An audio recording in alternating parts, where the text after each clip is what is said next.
ผู้ใหญ่บ้านหมู่ที่5บอกอาจารย์ทำไปเลยครับผมต้องไปขายทุเรียนขอกราบถวายความ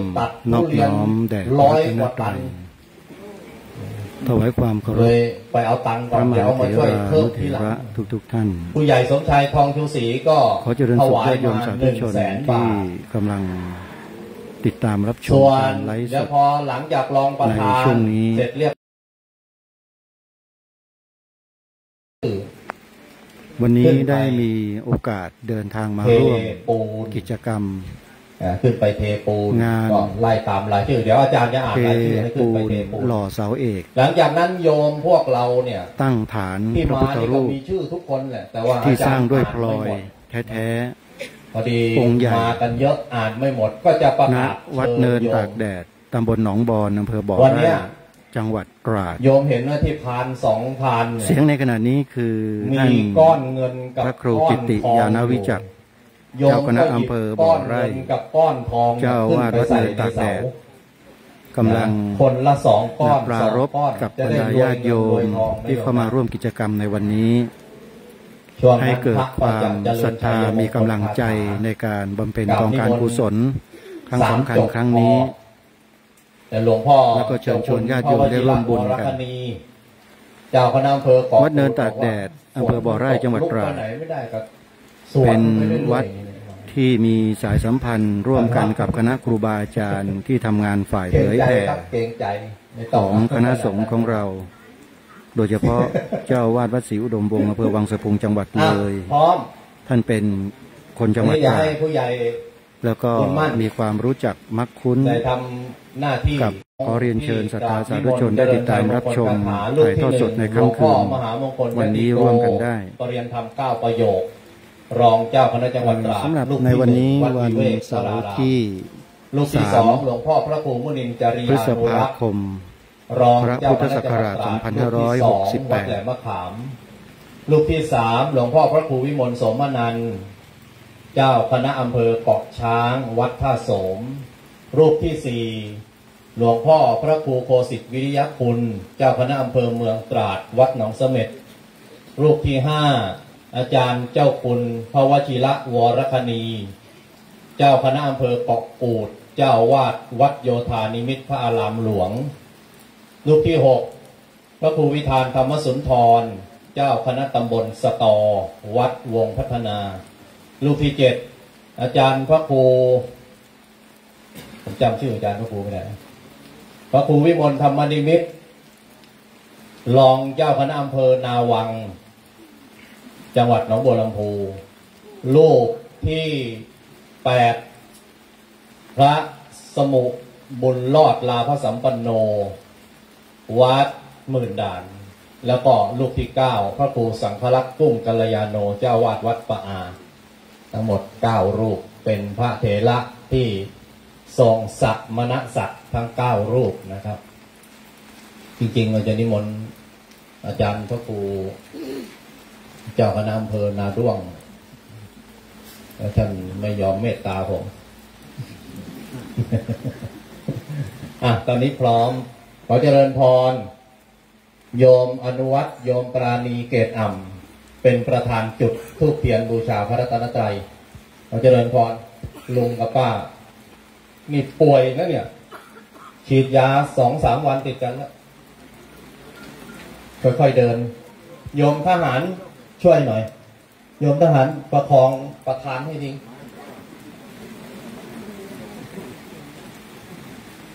ล่มกลางล่ม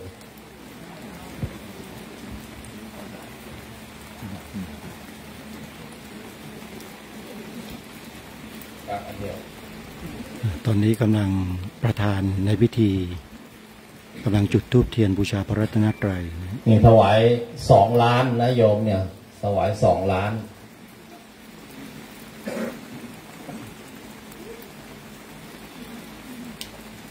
โยมประนมมือ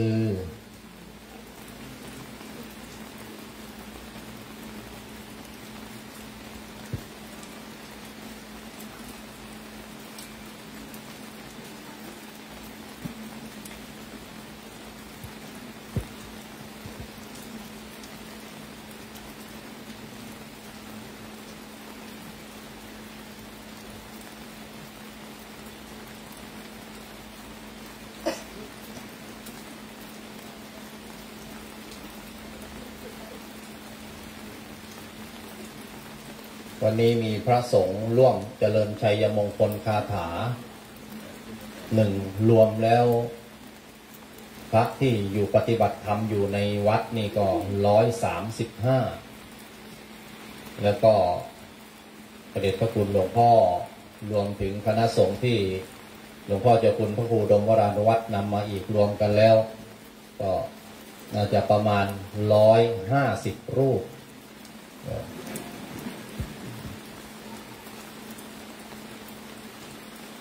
เชิญ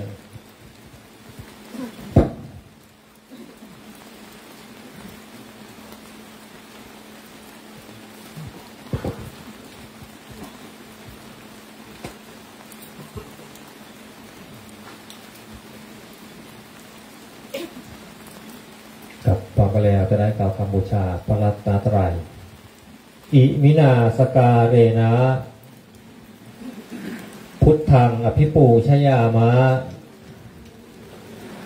อิมินาสการเรนะธัมมังอภิปูชยามะอิมินาสการเรนะสังฆังอภิปูชยามะ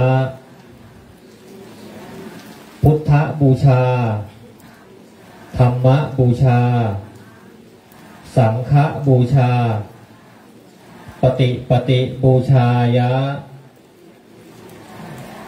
อรหังสัมมาสัมพุทโธภควา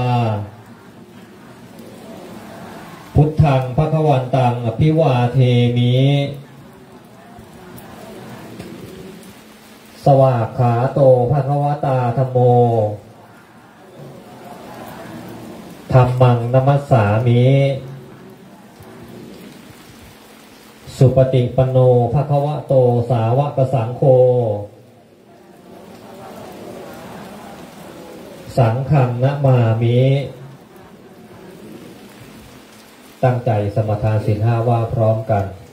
มะยังพันเตวิสุงรักขณทายะติสารเนนะสหปัญจศีลานิยาจามะทุติยัมปิมะยังพันเตวิสุงรักขณทายะติสารเนนะสหปัญจศีลานิยาจามะตติยัมปิมะยังพันเตวิสุงรักขณทายะติสารเนนะสหปัญจศีลานิยาจามะนะโมตัสสะภะคะวะโตอะระหะโตสัมมาสัมพุทธัสสะนะโมตัสสะภะคะวะโตอะระหะโตสัมมาสัมพุทธัสสะนะโมตัสสะภะคะวะโตอะระหะโตสัมมาสัมพุทธัสสะนะโมตัสสะภะคะวะโตอะระหะโตสัมมาสัมพุทธัสสะนะโมตัสสะนะโมตัสสะภะคะวะโตอะระหะโตสัมมาสัมพุทธัสสะพุทธังสรณังคัจฉามิพุทธังสรณังคัจฉามิธัมมังสรณังคัจฉามิธัมมังสรณังคัจฉามิสังฆังสรณังคัจฉามิสังฆังสรณังคัจฉามิทุติยัมปิพุทธังสรณังคัจฉามิทุติยัมปิพุทธังสรณังคัจฉามิทุติยัมปิธัมมังสรณังคัจฉามิทุติยัมปิธัมมังสรณังคัจฉามิทุติยัมปิสังฆังสรณังคัจฉามิ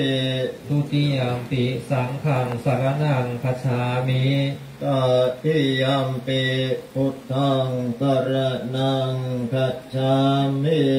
ตติยัมปิพุทธังสรณังคัจฉามิตติยัมปิธัมมังสรณังคัจฉามิตติยัมปิธัมมังสรณังคัจฉามิตติยัมปิสังฆังสรณังคัจฉามิต ตติยมปิสังฆังสรณังคัจฉามิปานาติปาตาเวระมณีสิกขาปะทังสมาธิยามิปานาติปาตาเว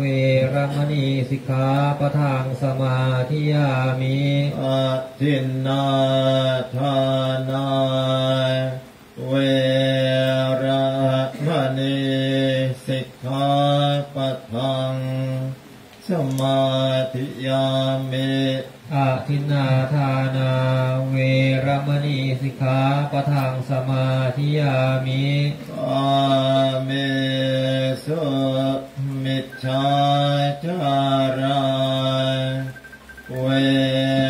ระมณีสิกขาปะทังสมาธิยามิกาเมสุมิจฉาจารา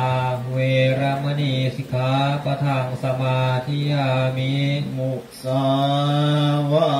ทาเวระมณีสิกขาปะทังสมาธิยามิมุสาวาทา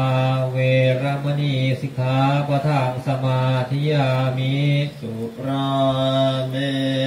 รยะมัชฌะปมาทัฏฐานาเวระมณีสิกขาปะทังสมาธิยามิสุราเมรยะมัชฌะปมาทัฏฐานาเวระมณีสิกขาปะทังสมาธิยามิอิมานิปัญจสิกขาปะทานิสีเลนะสุขติงยันติสีเลนะโพธสัมปทาสีเลนะนิพุติงยันติตัสมาสีลังวิโสหะเยช่างขึ้นไปรอบนเลยช่างคนหนึ่งขึ้นไปรอบนเลยที่ตักปูนข้างล่างก็ตักใส่ถังได้แล้วเชิญท่านประธานในพิธีโยมอนุวัตโยมปราณีเกตอ่ำเชิญเดินขึ้นด้านบนโยมทหารช่วยทีทหารช่วยประคองประธานขึ้นหน่อยทางจะขึ้นลำบากแล้วก็ฝนตกด้วยกลางร่มนะทหารจับแขนโยมจับแขนทหารแล้วเดินขึ้นค่อยๆ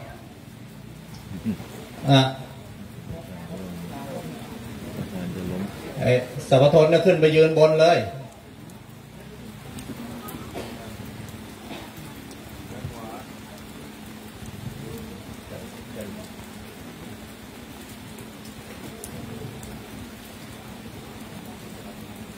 พิธีเทปูนหล่อเสาเอก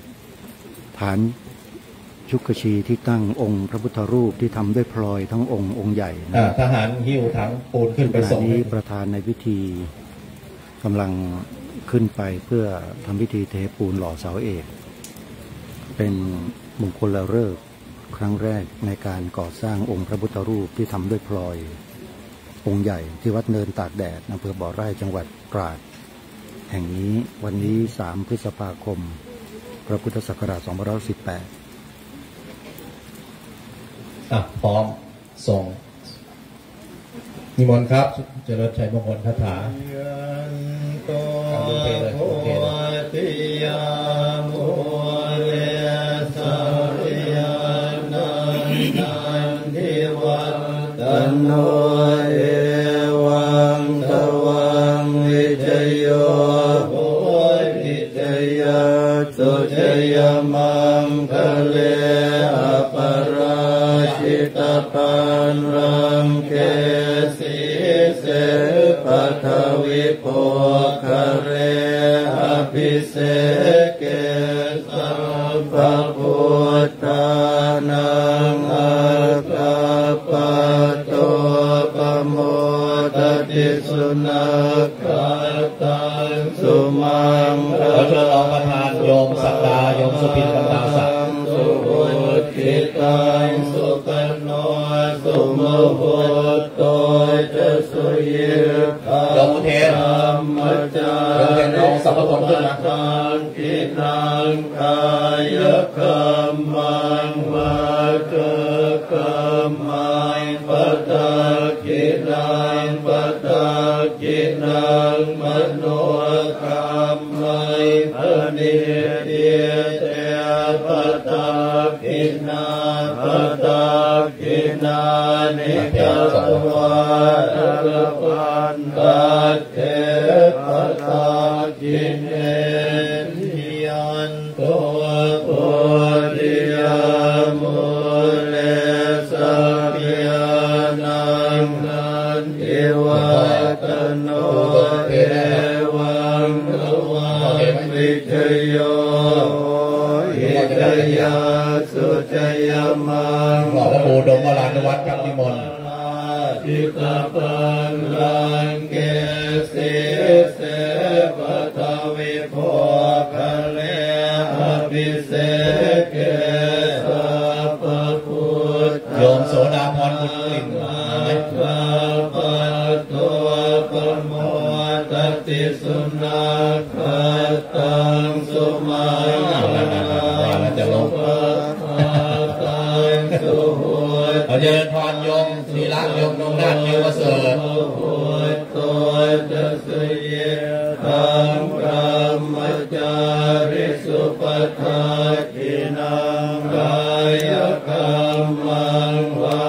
จากรรมังปัตตากินังปัตตากินังมโนกรรมังปฏิเยเตปัตตากินาปัตตากินานิกัตวานรปันตัตเถปัตตาใส่รองเท้าขึ้นไปเลยไม่ลื่นยันโตโพธิยาโมเรสักยานังนันทิวัตโนเอวังขวังวิจโยโหติจยาสุจยมังคะเรอปราชิตปันรังเกติเสปทวิโภคะเลอภิเศษเกสัพพพุทธานังอาคาปัตโตปโมทติสุนัข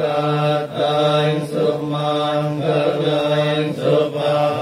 เชิญโยมสกลโยมชยาดาดิวัฒนันท์สุขันโนสุโมโหโต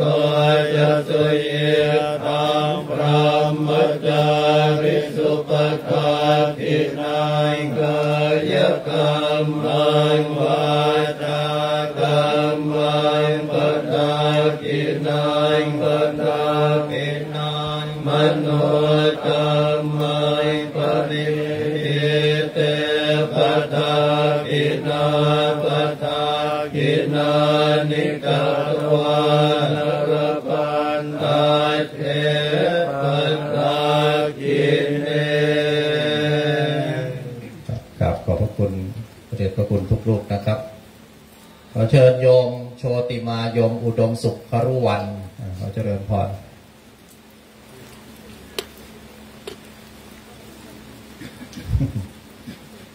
เนี่ยทุลักทุเลอย่างนี้แหละรวยดีอะไรเนี่ยฮะเหรอโอ้อนุโมทนาสาธุ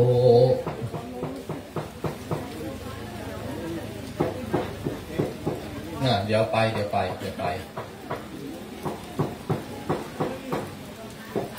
ต่อไปขอเจริญพรเชิญพันตำรวจโทสุนันท์กับครูน้ำฝนเปรมปรีเจริญพร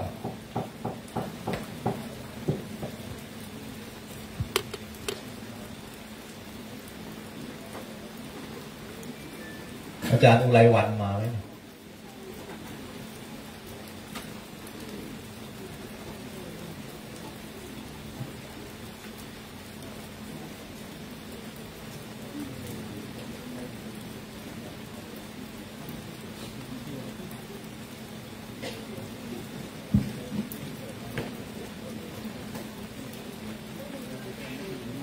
ขอเชิญ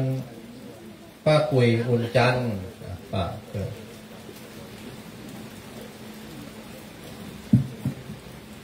โยมเทพอุ่นจันทร์ด้วยขึ้นไปเลยไปด้วยกันเลยสองแม่ลูกเจ้าภาพเสาคนละ1 ต้นคนละ 20,000 บาทเนี่ยสาธุสาธุเดินเลยค่อยๆนะ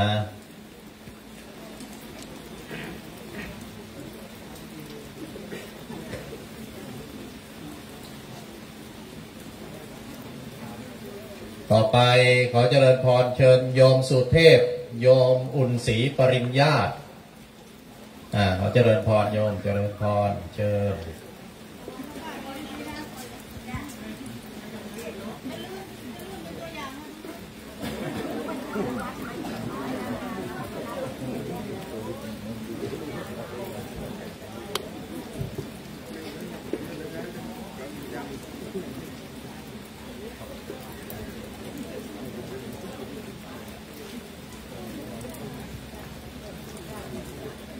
ค่อยๆนะ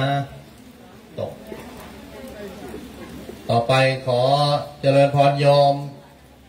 ยุพินพวงศิริ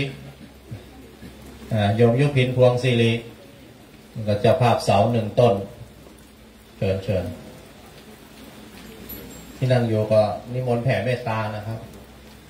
ให้ผมสร้างเสร็จเร็วๆปีหน้าให้ได้หล่อองค์พระ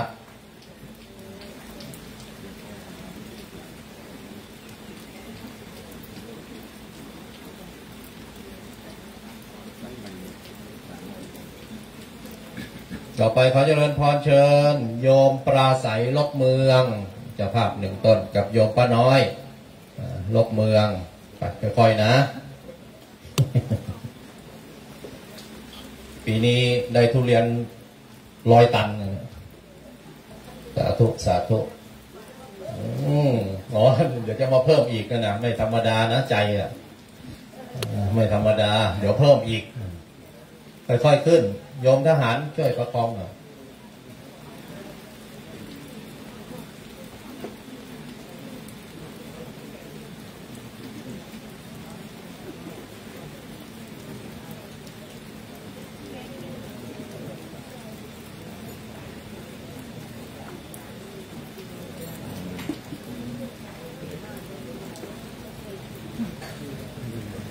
ธรรมชาติค่อยๆนะครูบาอาจารย์ใจเย็นๆนิดนึงนะครับ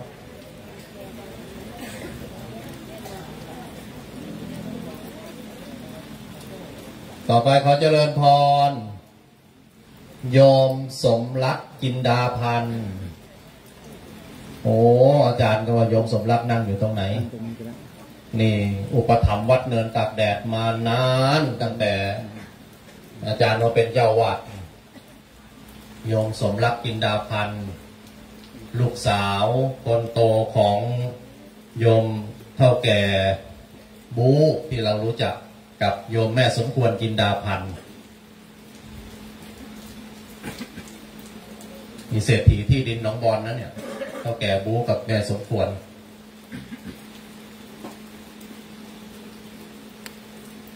แข็งแรงต่อไปขอเจริญพรโยมดวงฤดีโยมดวงฤดีมณีรัตน์และครอบครัวโยมศิระพิสิทธิ์โยมกันนัชชาสุทธิสินพรไปแน่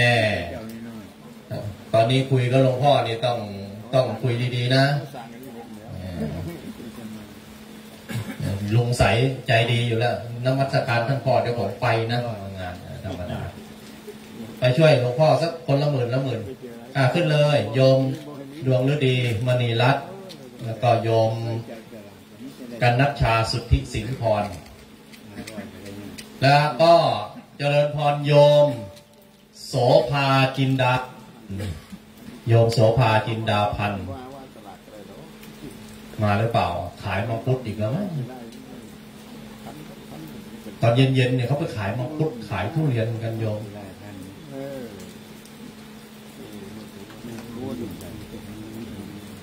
โยมสายสมรกลับหรือยัง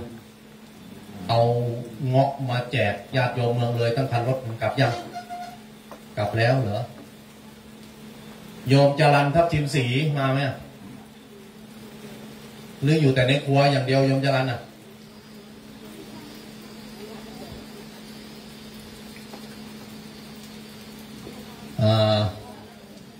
ขอเจริญพรชื่อไปวางไว้ไหนแล้วล่ะ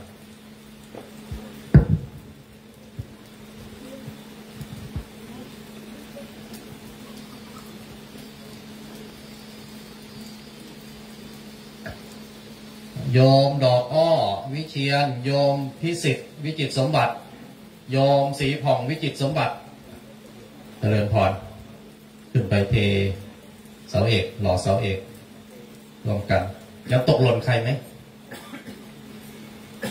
ตกหล่นใครไหมเสา20,000เนี่ยมาโยมขอตรงนี้แหละใครอยากจะขึ้นไปเทอาจารย์ขอ20,000มาใครจะให้มีไหมมีเปล่า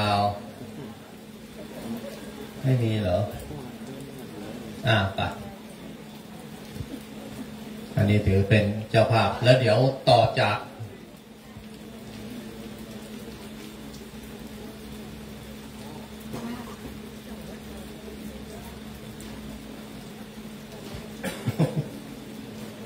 ใช่ลุง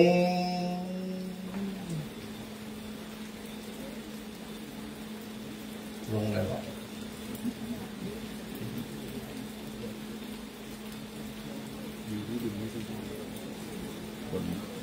ลุงสมพงษ์จันทร์วิมลลุงสมพงษ์จันทร์วิมลอยู่ตรงไหนอ่ะไปนั่งตรงไหนแล้วอ่ะฮะ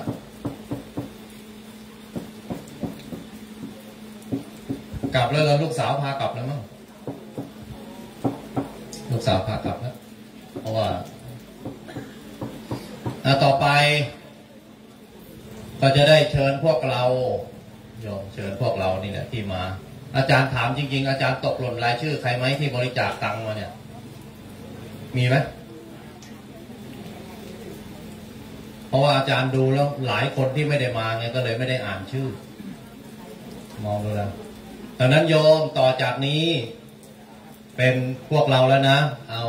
นำก้อนเงินก้อนทองไปหย่อนใส่เสาเอกร่วมกันถ้าเชิญนั่ง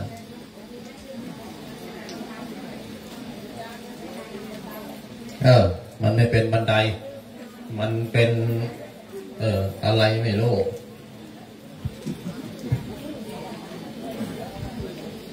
อย่างนี้นะโยมนะใครจะถวายปัจจัยบริจาคปัจจัยก็วางบนพานนี่แหละแล้วก็มาหยิบก้อนเงินก้อนทองขึ้นไปใส่ไปเชิญนี่ไงลุงวีรัตพงษ์จันทร์วิมลเนี่ยโยมออสไปขึ้นได้ไหมน่ะขึ้นไม่ได้ไป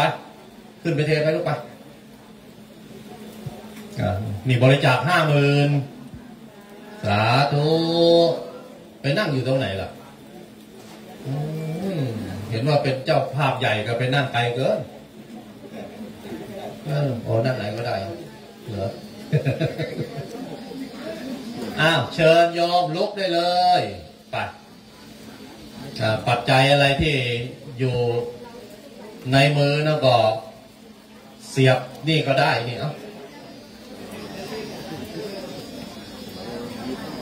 ที่ติดไม้อยู่ในมือนะเสียบนี่เลย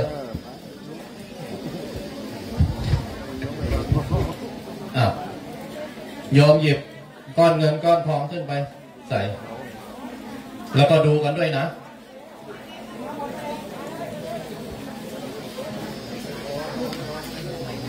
ไปขึ้นไปเลย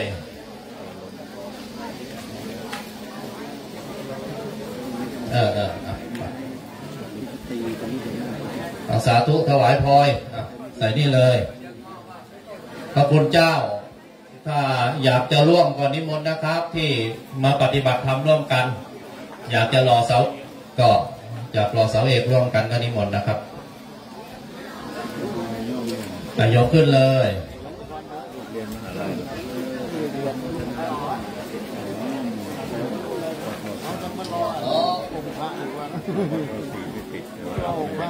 ขออภัยครูบาอาจารย์เมื่อกี้ผมก็ลืมขั้นตอนให้พรก่อนแล้วก็ดีถวายนี่แล้วก็ให้พรซะกับอ้าวอาจารย์ยุทธโอ้โหนั่งอยู่ตรงไหนโอ้ขอบคุณมากอาจารย์ยุทธศรีนินวิยาวัจกรวัดหนองบอนนี่มาเป็นเจ้าภาพข้าวต้มเช้าวันที่1 วันอนุโมทนาสาธุ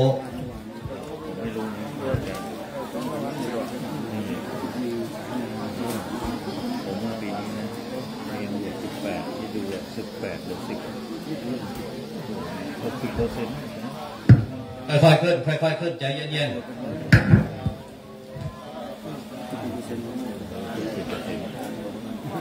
100%ได้ป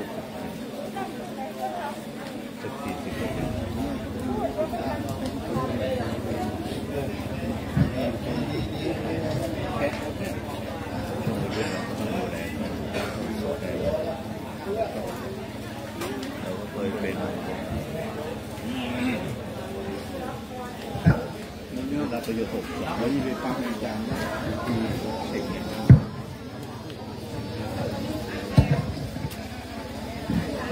ญาติโยมขณะนี้คณะญาติธรรมที่มาร่วมหล่อเสาเอกสร้างฐานพระพุทธรูปที่วัดเนินตากแดดอำเภอบ่อไร่จังหวัดตราดก็กำลังขึ้นพอรอแป๊บนึงนะครับกำลังเพิ่มซองอยู่ขึ้นไปหย่อนลงที่ต้นเสาเอกเป็นสิริมงคลถือว่าเป็นโอกาสได้ร่วมกันบำเพ็ญกองการกุศลอันยิ่งในการสร้างพระพุทธรูปไว้ณสถานที่แห่งนี้ซึ่งเป็นพุทธรูปที่มีการก่อสร้างประกอบด้วยพลอยแท้ๆเลยเป็นพลอยจันทบุรีซึ่งเจ้าวาดพระครูกิติยานวิจักรเจ้าคณะอำเภอบ่อไร่จังหวัดตราดเจ้าวาดวัดเนินตากแดดท่านเป็นประธานในการจัดสร้างครั้งนี้แล้วก็มีคณะสงฆ์จังหวัดตราดโดยหลวงพ่อเจ้าคณะจังหวัดตราดเดินทางมาเป็นประธานในวันนี้ท่านรองเจ้าคณะจังหวัดท่านเจ้าคณะอำเภอเมืองเจ้าคณะอำเภอต่างๆในจังหวัดตราดก็เดินทางมาร่วมกัน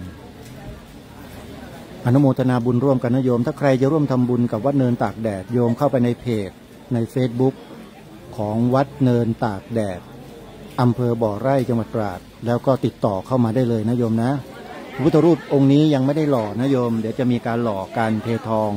แล้วก็ประดิษฐานประดับด้วยพลอยในโอกาสต่อไปด้วยนะโยมใครสนใจก็ขอเชิญได้ช่วงนี้ก็ชมภาพไปเรื่อยๆนะโยมนะ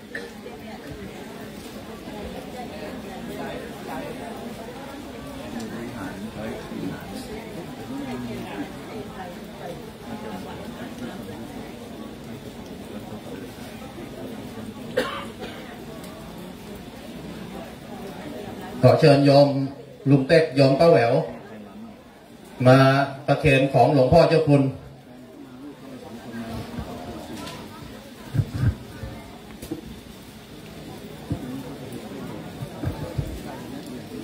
โยมธีระโยมนงนาถจิวประเสริฐโยมสกลโยมชยาดาอภิวันธนัน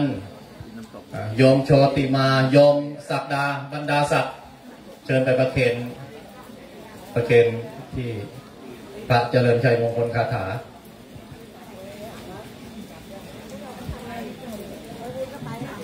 ไปครบยัง1 2 3 4 5 6 7ขาดอีก2โยมเทพภูน้ำฝนไปยกนะเปียกเลยยืนเลยครับเปียก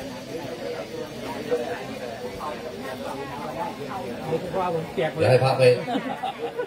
ตัดเอาตรงนั้นเลยเนาะอนุโมทนาสาธุสาธุสาธุถวายเครื่องทยธรรมแด่พระที่มาเจริญชัยมงคลเลยไม่ต้องนั่งหรอกมันอนุโมทนาบุญด้วยกันนะ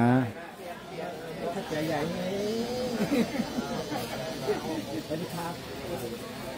ทำด้วยกันนะครับ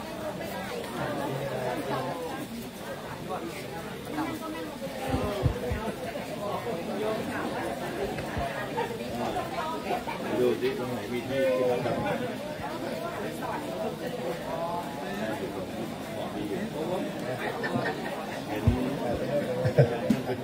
ช่วงนี้ด้านบนก็ยังมีญาติโยมทยอยกันขึ้นไปนะสูงมากเพราะว่าจากองค์พระร่วมกันหย่อนก้อนเงินก้อนทองลงไปบนเสาเอกเพื่อความเป็นสิริมงคลตามความเชื่อความศรัทธา4 เมตรก็เป็น19 เมตรก็มีพระสงฆ์รวมหลังคาอีกมาใช่อยู่กลางท่านก็มีส่วนร่วมในครั้งนี้ด้วยต้องทำหลังคาทำห้องกระจกนิรภัยอย่างดีใช่ตก30 เมตรต้องทำห้องกระจกนิรภัยวันนี้เสียตุ้ยเอาพลอยหน่อยเดียวมาถวายว่าอาจารย์เขาต่อผม50,000ผมไม่ขายเอามาถวายอาจารย์หล่อพระเอามาถวายเมื่อวานก่อนมีโยมเอามาถวายถุงหนึ่งบอกอาจารย์เนี่ย2 ล้านนะก็ถวายมาเอามาหล่อพระฮะแล้วตรงนั้นมีที่กวดน้ำไหมนะโยมลุงกับป้าเอาของสำคัญมาถวายก่อนนะของสำคัญใช่เอาของสำคัญมาถวายก่อนเดี๋ยวถ่ายรูปตรงนี้หน่อยนะไม่ต้องนั่งนะเพราะมันเปียก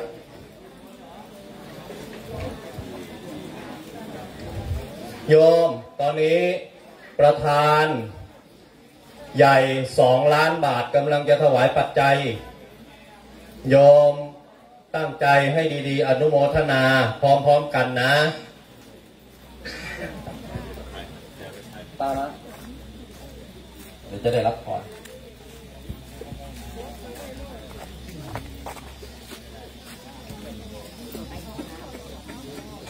ขอให้คุณได้เร็วคุณได้ไวสำเร็จทันใจนะไม่ต้องพอนะพาไปเลย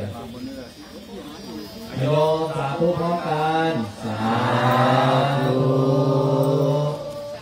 สาธุสาธุอนุโมทามิ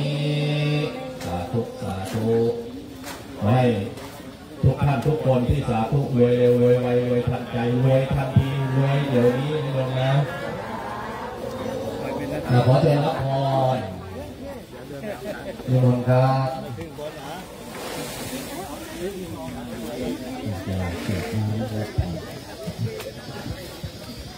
ยะถาวาลิวาปุลาปลิปุเรนติสาคลังเอวะเมวะอิโตทินังเปตานังอุปกปติอิทิตังปฏิตังตุมหังคิปเมวะสมิจตุสัพเพปุเรนตุสังกปาจันโทปนลโสยถามณิโชติระโสยถาวิวัจันตุสัมภโลโควินัสตุมาเตภวัตวันตรา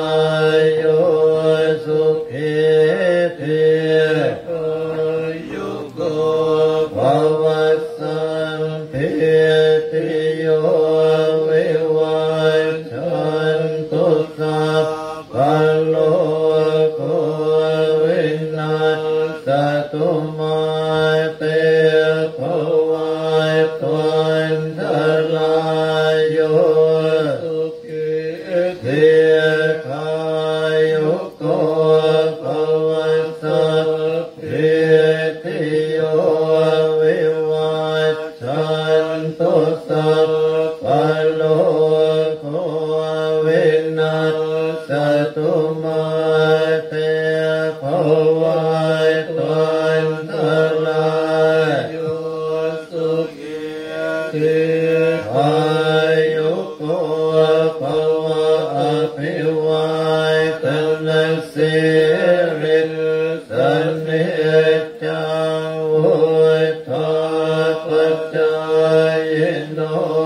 จัตตารธรรมาวัฏันติอายุวันโนสุขังภาลัตโนตยานุภาเวนรัตนัตตยเตจะสาตุขโรขพยาเวราโสกสันตุตุปันขวาอเนกาอัลลายาปิวินัยสันตุอาเสสตุเทยเสติตนังกาภายสติภาคยังสุขังพลังสิริอายุจวันโนขังโวยเทเทยสวัสตวัสสะจะอายุจะเทวสิทธิภวันตุเตภวตุสัพพมังคลังกันตุสัพพเทวตาสัพพพุทธานุภาเวสติภวันตุเตภวตุสัพพมังคลังกันตุสัพพเทวตาสัพพธรรมานุภาเวนัสสะโสติภวันตุเตภวตุสัพพลังกันตุสัพพเทวตาสัพพสังฆานุภาเวนัสสะโสติภวันตุเต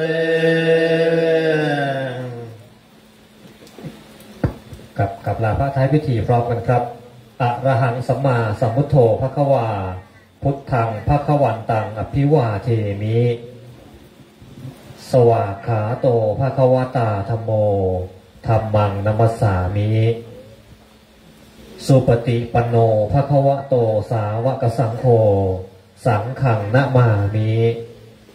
ครับก็เป็นอันเสร็จพิธีกับขอบพระคุณพระเดชพระคุณทั้ง10 รูปนะครับที่เมตตามาในวันนี้กับขอบพระคุณนะครับพระเดชพระคุณทั้ง10 รูปอนุโมทนากับญาติโยมด้วยนะไปนี่เลยเดี๋ยวกลับนิมนต์หลวงพ่อเจ้าคุณไปคล้องพวงมาลัยหน่อยครับพ่อ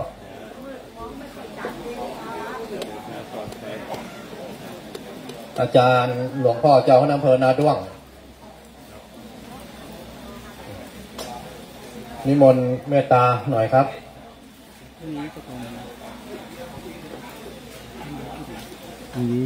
โยมก็อนุโมทนานะโยมนะสาธุขอบคุณมากสาธุสาธุทำเช้าแล้วนิมนต์ครับนิมนต์หน่อยครับขอความเมตตาก็มีเทศทั้งคืนไงวันนี้กิจกรรมเสร็จแล้วเดี๋ยวลองถามคนที่นี่ดูด้วยท่านครับที่พักอะไรอยู่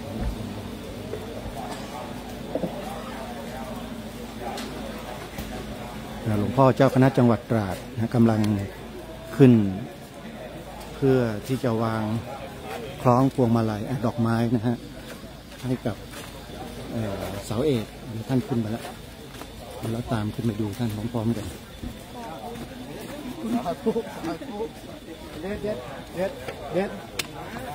เด็ดรับหลวงพ่อคนไทยรถคนมาเท่าไหร่ล่ะ11,000พอมีครับขอบคุณครับหลวงพ่อครับไปดูแล้วขอบคุณนะ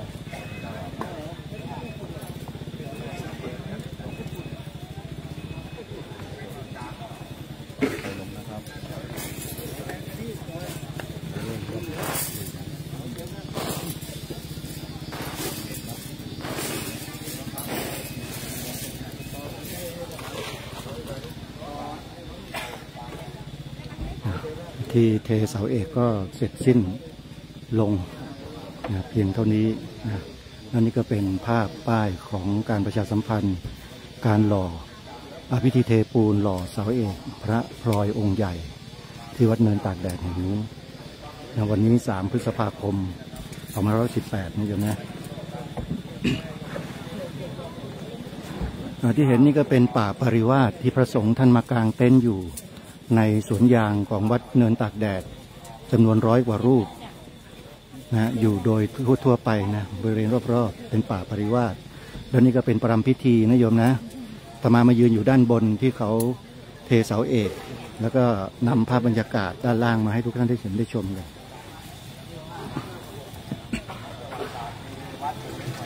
คืนนี้จะมีการแสดงธรรมตลอดทั้งคืนใครที่จะติดตามรับชมสามารถเข้าไปชมในเพจของวัดศรีอุดมวงศ์ออฟฟิเชียลวัดป่าจริยธรรมนรงฤทธิ์ทองแม้นคือ Facebook ของอาตมาภาพที่กำลังถ่ายทอดอยู่ตอนนี้นะโยมคืนนี้เดี๋ยวจะไลฟ์สดให้ทุกท่านติดตามรับชมกันด้วยนะฮะช่วงนี้ของดการถ่ายทอดสดให้ท่านผู้ชมได้พักสักระยะหนึ่งแล้วเดี๋ยวคืนนี้ตั้งแต่เวลาประมาณ 20 นาฬิกาเป็นต้นไปนะโยมนะมาติดตามรับชมการแสดงธรรมในช่วงค่ำคืนนี้ตลอดทั้งคืนจนถึงรุ่งเช้าโดยพร้อมเพรียงกันวันนี้ต้องขอยุติการไลฟ์สดไว้เพียงเท่านี้ขอความสุขสวัสดีจะมีแด่ท่านที่เข้ามาติดตามรับชมทุกท่านทุกคนขอให้มีความสุขความเจริญร่ำรวยกันทุกคนนะโยมนะสาธุสาธุเดี๋ยวพบกันตอนกลางคืนคืนนี้เจริญพร